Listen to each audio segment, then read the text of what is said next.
dijadikan indikator SKS-nya. Nah, jumlah pengajaran untuk semester genap sebanyak 19 SKS. Karena ini setahun, jadi yang ganjil juga harus dihitung juga. Langsung aja nggak apa-apa, jumlah beban pengajaran genap sebanyak 19 SKS, ganjil misalkan 15 SKS. Jadi yang perlu diisi tadi hasil kerja, penugasan dari dan indikator. Baru diklik simpan. Nah, akan muncul seperti ini. Jadi kayak SKP yang tahun lalu juga ada sasarannya. Yang pertama ini sasaran istilahnya, lalu yang kedua ini adalah indikator dan target. Indikator bisa lebih dari satu sasaran, bisa lebih dari satu indikator. Misalkan ini ditambah lagi terkait jumlah mahasiswanya, misalkan boleh. Ini contoh aja. Saya di sini cuma menjelaskan cara mengisinya ya. Jadi tadi cara mengisinya untuk dosen pakai klik ditambah hasil kerja, yang diisi hasil kerja, penugasan dari dan indikator. Itu seterusnya sampai semua yang Bapak Ibu kerjakan di tahun 2023 bisa masuk di aplikasi ini. Kalau lebih mudah sih lihat di PKD nggak apa-apa. Jadi yang di PKD itu kita pindah di sini. Kan di situ sudah ada bukannya sudah ya, ada targetnya. Nah itu untuk yang dosen, pengisiannya tadi yang pakai yang sebelah kanan. Nah untuk tadi gimana? Pakai klik yang sebelah kiri, yaitu yang ada tambahan. Di sini bedanya adalah kalau perannya sama, ada kolom peran, lalu hasil kerja yang diintervensi. Nah inilah yang membedakan. Kalau yang teknik harus ada hasil kerja atasan yang diintervensi. Jadi kalau di dosen tadi nggak ada, jadi terserah sudah.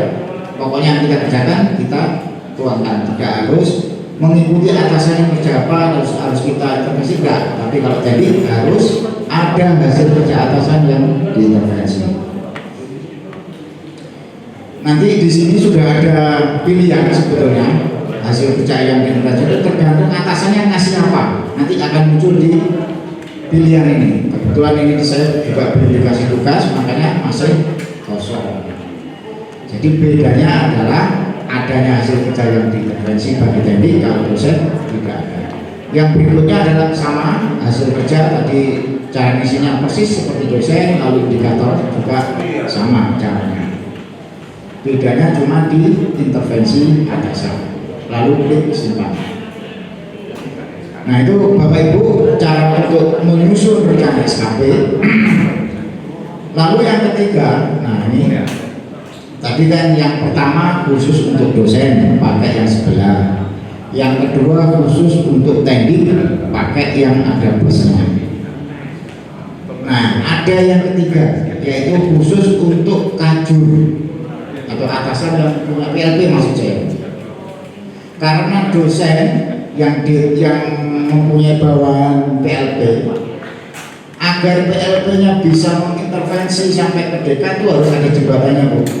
Karena kan nggak lewat kabak, jadi lewat jalur kapodi kaju sampai ke dekan. Nah itu harus menggunakan tanda plus sebagai jembatan untuk maksud saya ke PLP, juga menggunakan tanda yang sebelah. Jadi dua pilihannya. Kalau sebagai dosen mengisikan terjemahnya pakai yang non PSDB. Tapi kalau untuk menjembatani kinerja atasan sampai ke PLT pakai tanda plus. Jelasnya beda Bu. Nanti kalau yang tanda plus pasti ada yang harus diintervensi punya atasannya, punya dekan istilahnya. Nah itu bedanya. Jadi nanti yang menyediakan diintervensi oleh kajur, misal kajur ya, lalu diturunkan lagi ke PLP untuk jembatan aja sebetulnya Bu, nulung PLP agar bisa kerja gitu. Nah paham ya kalau yang kajur, nanti ada dua pilihan plus dan yang sebelah ini, jadi dua pilihan. Setelah itu di bawahnya misalkan ini ada 4 sasaran Programnya sudah terisi ya untuk sasaran utama. Berikutnya adalah tambahan. Tambahan ini seperti saya katakan tadi, karena SKP sekarang itu bentuknya prioritas, maka yang menjadi prioritas utama itu menjadi tugas utama. Nah kebetulan kebanyakan apapun yang berdasarkan pimpinan pasti menjadi prioritas, jadi menjadi tugas utama. Yang tambahan bisa dikosongi, tidak harus diisi. Tapi kalau mau mengisi tetap sama, tambah hasil kerja non estetik sama cara mengisinya. Tidak wajib diisi untuk tambahan. Berikutnya lampiran. Nah di lampiran ini wajib diisi karena ada merah-merahnya tadi itu. Yang pertama mengenai dukungan sumber daya. Apa yang diisikan atau caranya gimana? Klik tambah. Ini semua harus mengisi ini ya. Baik teknik maupun dosen karena bentuknya sama juga. Dukungan sumber daya maksudnya di sini adalah apapun yang bisa mendukung Bapak Ibu untuk berkinerja lebih baik dalam rangka mendukung kinerja unit kerja. Misalkan dukungan sumber daya, dukungan sarana prasarana, dukungan sumber daya manusianya. Berarti teman pimpinan itu kan berarti dukungan dari sumber daya manusianya. Lalu butuh jaringan IT misalkan seperti itu dituliskan aja di dukungan sumber daya. Ini sebagai contoh saja, nanti terkait terserah Bapak Ibu untuk isinya. Sama nanti untuk mengisi lebih dari satu dibatasi dengan tanda titik koma. Ini ada beberapa yang langsung saya tuliskan dan dibatasi dengan tanda titik koma baru disimpan. Akan muncul seperti ini. Ada 3 dukungan sumber daya yang saya perlukan untuk meningkatkan kinerja saya terkait sarana kerja, sarana prasarana IT dan dukungan sumber daya manusia. Lalu berikutnya ada skema pertanggungjawaban. Nanti Bapak Ibu kalau bingung terkait lampiran bisa melihat SKP tahun 2022. Di situ sudah ada sebenarnya. Ngambil dari situ nggak apa-apa. Intinya ini harus diisi gitu. Skema pertanggungjawaban ini artinya bahwa ini adalah kontrak Bapak Ibu dengan atasan. Kinerja saya itu dilakukan secara berkalanya 3 bulanan atau semesteran atau tahunan. Itu intinya itu. Ini pokoknya ada isinya dulu biar gak merah. Lalu konsekuensinya adalah sama kontrak antara atasan dan bawahan. Jika kinerja saya tidak sesuai ekspektasi pimpinan, konsekuensinya apa? Kalau sesuai, konsekuensinya apa? Misalkan kalau tidak sesuai ekspektasi pimpinan, terlalu buruk sekali kinerjanya, bisa pimpinan bisa menuliskan penangguhan kenaikan gaji berkala, misalkan seperti itu. Atau kalau sesuai ekspektasi karena terlalu bagus kinerjanya, konsekuensinya bisa dibiayai yang misalkan seperti itu. Itu konsekuensi. Atau peningkatan kompetensi bisa dikirim diklat atau semacamnya. Itu konsekuensinya. Ini kita isi aja lalu disimpan. Nah, kalau dilihat mulai dari hari kerja lampiran sudah tidak ada yang merah, maka di atas akan muncul menu ajukan SKP. Nah tadi kalau masih ada merah-merahnya maka menu ini tidak akan muncul. Artinya masih ada harus dilengkapi. Jadi yang wajib diisi untuk penyusunan rencana adalah hasil utama sama lampiran. Itu wajib diisi. Baru ajukan rencana SKP. Nah, setelah diajukan nanti atasan akan menyetujui rencananya. Setelah disetujui tampilannya seperti yang punya Pak Dekan tadi sudah. Kita kembali ke tampilannya Pak Dekan yang ada menu print out itu tadi. Dari sini sudah bisa dipahami ya. Jadi nanti Bapak Ibu khususnya yang dosen yang dikerjakan adalah 3 menu ini. Rencana SKP, barusan yang saya jelaskan penyusunannya gimana. Lalu realisasi SKP, tadi yang saya contohkan di Pak Dekan untuk mengisi realisasi sampai nanti rencana dinasti selesai, di print out, baru ditandatangani, di scan, baru diarsipkan di masing-masing bagian. Nah, untuk Bapak Ibu yang tadi saya jelaskan ada dua durasi, misalkan lektor dan lektor kepala, nanti uploadnya juga dua SKP tersebut sebagai lektor dan lektor kepala. Oke.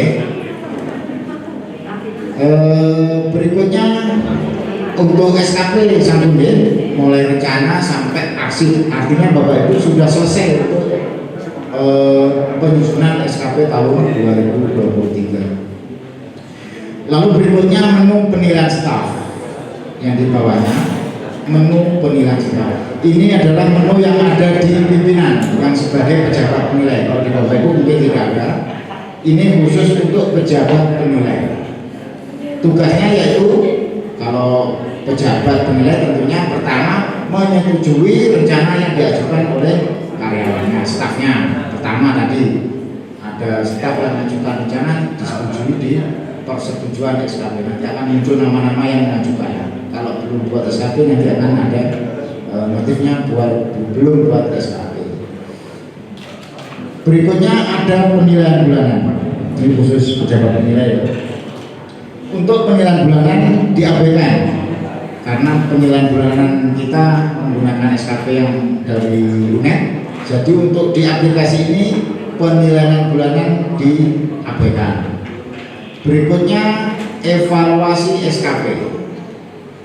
Nah, di evaluasi ini tentunya setelah persetujuan SKP tadi baru bisa mengisi realisasi oleh staf yang bersangkutan diajukan. Nah, pimpinan nanti melihatnya adalah di sini untuk pemberian evaluasi dan penilaiannya di menu evaluasi SKP. Jadi untuk pejabat penilai ada dua menu, persetujuan dan evaluasi SKP yang harus diklik nanti waktu ada ajuan dari stafnya. Berikutnya adalah log harian. Untuk menu log harian di aplikasi ini juga diabaikan. Jadi Bapak Ibu tidak perlu mengisi log harian. Nah, kalau setahun mengisi log harian, sekarang sudah berakhir. Menu log harian ini juga khusus untuk satker yang belum BLU. Tujuannya untuk menilai kinerja sebulan staf BLU yang untuk pembayaran tukinya.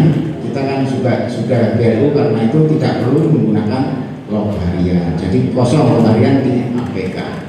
Menu berikutnya adalah bantuan yang di dalamnya ada buku panduan dan video tutorial. Jadi Bapak Ibu setelah sosialisasi ini nanti kalau lebih ingin jelasnya bisa melihat di video tutorial ada membaca buku panduan. Demikian Bapak Ibu terkait tentang ESKP, dan ini harus sudah selesai pada tanggal 31 Januari. Artinya selesai di SKP ini sudah sampai pengarsipan. Jadi rencananya sudah tadi tanda tangani, realisasinya juga sudah diisi, ditandatangani, baru diarsipkan. Itu terakhir 31 Januari. Itu sudah sampai pengarsipan. Dianggap selesai ya kalau sudah mengunggah dokumen yang sudah ditandatangani tersebut, itu sudah dianggap selesai. Nah, itu nanti langsung nyambung ke aplikasinya BKN, yaitu aplikasi STSN. Jadi nanti Bapak Ibu bisa langsung ngecek sudah tersambung atau belum. Untuk tahun 2020-nya kemarin pakai upload. Untuk itu yang tahun 2020 Bapak Ibu kan Excel diberikan tanda tangannya, dikumpulkan di kepegawaian, di-scan, baru dikirim ke kepegawaian. Kalau sekarang enggak usah mengumpulkan di kepegawaian karena sudah ada di aplikasi. Jadi di fakultas bagian pegawai juga itu tidak harus mereka pegawai-pegawainya untuk dikirim ke kantor pusat. Soalnya nanti di admin bisa monitor siapa yang belum dan siapa yang sudah. Dan sewaktu-waktu Bapak Ibu butuh untuk keperluan administrasi, tinggal download di aplikasinya. Nanti di aplikasi ini juga bisa di-download kembali apa yang telah Bapak Ibu unggah. Jadi tidak akan hilang aksi SKP-nya. Kalau sekarang kan kadang-kadang saya SKP 2020 kan ya masih hanya. Kalau sekarang ada aplikasi, tinggal nanti upload. Demikian Bapak Ibu, mohon maaf bila ada kata-kata yang kurang berkenan. Saya akhiri, wassalamualaikum warahmatullahi wabarakatuh. Baik, terima kasih Pak Mukhtar. Jangan lupa dulu, siapa tahu ada yang mau bertanya apakah buat ini. Karena terus terang saja setelah saya cermati ini kayaknya ada 3 aplikasi yang luar biasa ya. Saya nggak tahu gandengnya. Aplikasi ESKP, habis itu kita masukkan ke MySI ASN ya gitu ya. Terus ada di HR, terus ada dosen BKD, luar biasa. Begitu dan seterusnya. Jadi saya bingung ini mau yang mana duluan. Mungkin ada pertanyaan dari Bu Pur dulu ya. Monggo silakan.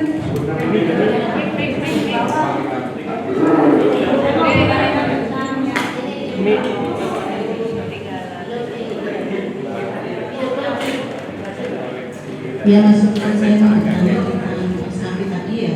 Tadi kalau untuk dosen dan pendik tadi sudah jelas dikatakan bahwa kalau dosen itu masih yang melanggar tadi ya, artinya kan dosen bisa mengisi perencanaan langsung setelah dekan ya. Terus kemudian kalau yang pendik SKD dari atasannya untuk diintervensi. Nah, apakah tadi yang disebutkan beberapa pejabat penilai, tajwid dan sebagainya untuk dosen dengan tugas tambahan yang lain seperti wadek, karet itu seperti apa? Sejul.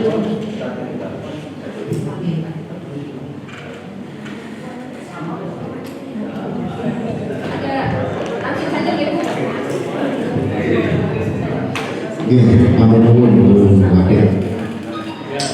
Untuk dosen dengan DT tetap sama cara misinya, pakai yang non keseluruhan. Untuk posisi pejabat penulis, kalau wadah tentunya pejabat penilainya adalah dekan, atasannya waret 1. Kalau tajur pejabat penilainya wadah 1, atasannya dekan. Nah, di bawah semua itu, selain itu pejabat penilainya dan kajur, atasannya adalah wadah 1. Semua dosen kaleb sama, pejabat penilai kajur, atasannya wadah 1. Cara misinya sama Bu, tetap pakai yang non keseluruhan. Jadi nanti kalau Bapak Ibu, kecuali yang tadi yang ada PRT-nya ya, harus pilih dua-duanya. Kalau yang tidak ada misalkan kaleb kan dia sebagai dosen juga gitu kaleb, maka tetap di sini diisikan hasil kerja sebagai dosen dimasukkan, karena selesai pilih ini lagi baru yang DT-nya dibalik juga boleh, DT-nya dulu dimasukkan baru sebagai dosen. Intinya aplikasinya sama aja digunakan. Dalam satu aplikasi itu dimasukkan sebagai dosen dan sebagai kalebnya, tugas sebagai kaleb. Jadi nggak ada bedanya. Sekjur juga begitu, seperti kaleb, cuman pakai menunya aja sama. Jadi yang tetap DT-nya dimasukkan dengan aplikasi yang satu ini. Itu sebagai tambahan ya Pak? Utama semua, utama semua sebagai tugas utama semua. DT dan Tridharma sebagai tugas utama semua.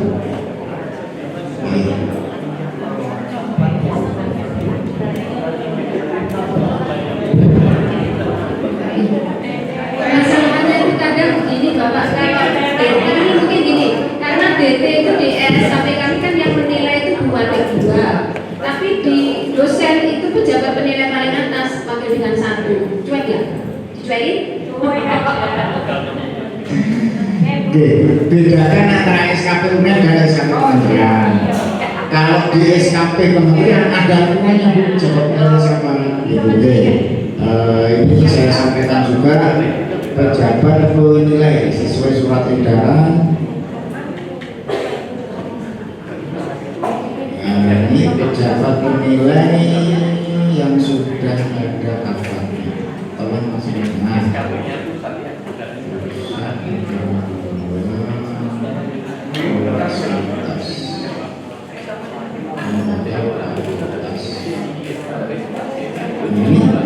kalau dilihat dekan WR1 kan, pembantu wakil dekan atasannya dekan, atasannya lagi WR. Langsung ke dosen, ada dosen, pejabat dosen. Nah ini dosen pejabat penilaiannya kanjur atau departemen atau jabatan yang setara, atasannya langsung wakil dekan saja. Nah ini aturan. Nah kalau di SKP UNED, nah itu memang kebijakan pimpinan. Jadi yang menilai adalah semuanya pakai 2. Oke. Ada. Terima kasih. Untuk PLP ya,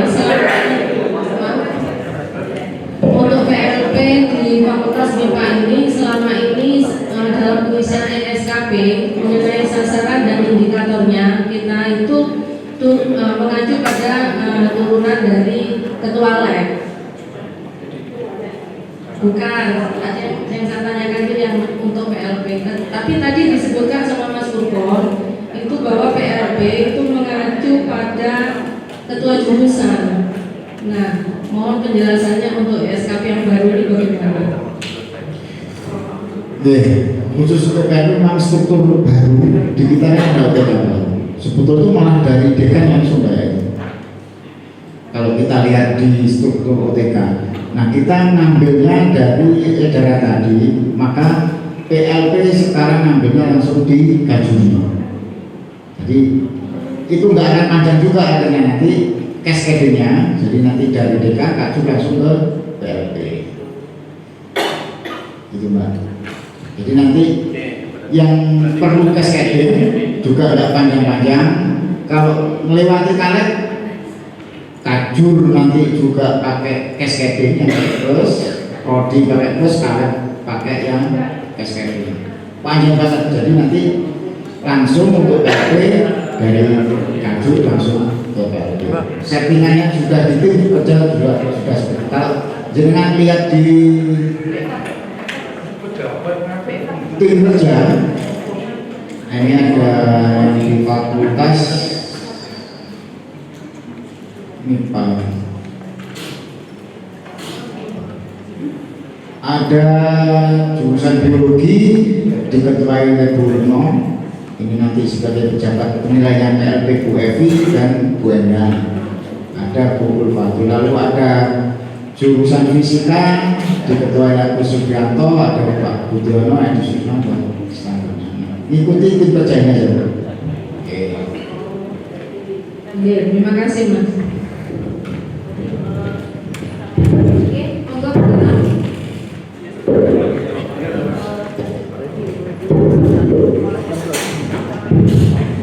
Terima kasih atas waktunya. Terkait karet tadi ya Pak ya. Sejak semester yang lalu PLP itu langsung dibawa karet. PLP langsung pekerjaannya itu mengikuti perintah karet, tidak mengikuti perintah Kajur. Sejak semester yang lalu di MIPA ya Pak ya, saya membicarakannya di MIPA. Sehingga memang kami juga tahu pekerjaannya, hanya karena instruksi langsung dari karet, tetap Kajur yang menilai ya Pak untuk PLP-nya. Kalau melihat peraturan yang tadi itu, nah seperti ini penjelasan selanjutnya apa ya seperti itu Pak ya. Kajur yang menilai, padahal yang menginstruksikan pekerjaan itu adalah karet. Terima kasih. Gitu. Kita memang mengacu pada surat edaran tadi, memang penilainya adalah Kajur untuk PLP. Nah, apa peran dari karet sampai ke atas itu? Tentunya waktu penilaian tentunya yang koordinasi Bu, antara karet dan Kajurnya yang lebih tahu kan cuma karetnya. Persis seperti saya di kepegawaian itu atasan saya adalah wakor di bagian tenaga pendidikan. Di atasnya lagi masih ada ketua tim kepegawaian Pak Ivan, atasannya Pak Budi, atasannya lagi Pak Irfan Wiswabuana, tapi penilai saya adalah Pak Biru, jadi jauh penilainya Pak Biru. Cuman atasan saya padahal masih ada 2 tingkat. Nah, persis seperti itu. Karena mengikuti aturan kita. Kalau yang dulu-dulu memang ya sesuai ya, atasannya di satu level atasnya sebagai penilai dan SDM. Gitu Bu. Nanti mungkin selanjutnya seperti itu sampai ada aturan baru lagi. Kan memang berubah-ubah aturan mengikuti sudah ada. Oke, baik, terima kasih Pak. Ada lagi? Oke. Monggo Bu Ari. Assalamualaikum warahmatullahi wabarakatuh. Hanya untuk memperjelas saja Mas Sultan, agak bingung ini tadi ya. Jadi untuk Kaleb Pak, tim kerjanya ikut Wadik 1 ya Pak? Atau Wadik 2? Buatan selain Kajur Iya, itu kan. tidak ada tim kerja. Oh, tidak ada langsung dengan ya yang Tidak. Makanya di tim kerja tadi cuma ada kabar dan Kajur. Kajur pun misalkan tidak ada PLP-nya, kalau yang di non eksakta itu ya nggak ada timnya Kajur itu. Oh, ya. Langsung semuanya DK, kabar umum, yang lainnya masuk DS sudah. Oke. Jadi posisinya di bawah DK semua, kecuali Kajur yang ada PLP-nya tadi, karena tujuannya cuma untuk penjabatannya aja Bu sebetulnya, dibuatkan tim Kajur itu. Misalkan nggak ada PLP ya nggak ada. Soalnya kan takutnya kan kemarin itu mengikuti tupoksi yang ada di Punet ya Pak. Sudah ini masih terpengaruh ya. Jadi takutnya tidak ada apa kantongnya gitu ya. Kalau tidak ada kantongnya, nah itu kan berarti tambahnya juga nggak bisa ikut kalau tidak ada apa namanya SND tadi ya. Gitu. Gitu. Bedakan dengan aplikasi SKP Unet berarti. Nah, sebetulnya yang benar ya yang Unet itu. Cuman karena ini dosen mundur Bu, makanya di-shortcut, dihilangkan proses itu, gitu loh. Biar cepat selesai untuk dosen penyusunan SKP. Kalau alurnya benar sebetulnya seperti itu, urut seperti itu. Cuman ini ada shortcut. Yaitu tadi pertama aplikasi ini baru menurut penanya. Ada lagi? Ya, monggo Pak Fuad ya. Untuk penilaian indikator kinerja SKP itu cukup baik, sangat baik. Itu bagaimana kita bisa tahu hasil dari kita kerjakan, bahkan hasilnya cukup tapi serba kok kurang itu. Bagaimana cara kita untuk mengevaluasi?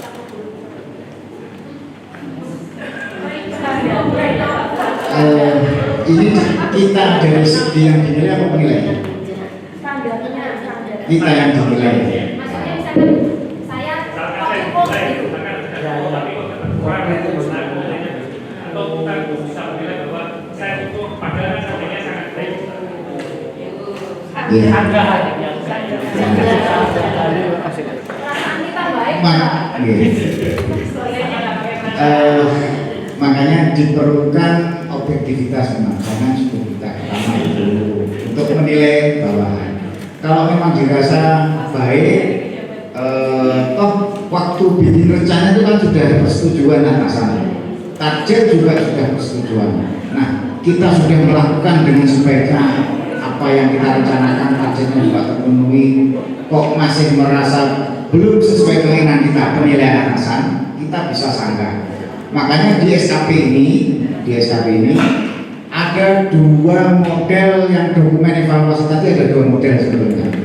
Di dokumen evaluasi yang kita unggah, kalau tanpa ada sanggahan dari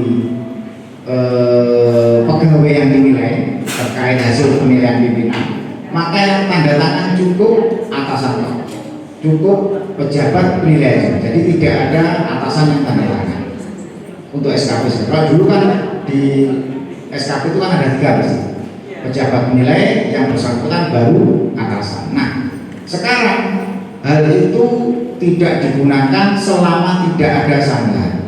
Nah, misalkan ada sanggahan karena tidak puas dengan penilaian atasan, bisa melakukan sanggah dan nanti akan pastinya atasan penilainya, pejabat penilai tadi akan ikut-ikut memberikan masukan terkait penilaian.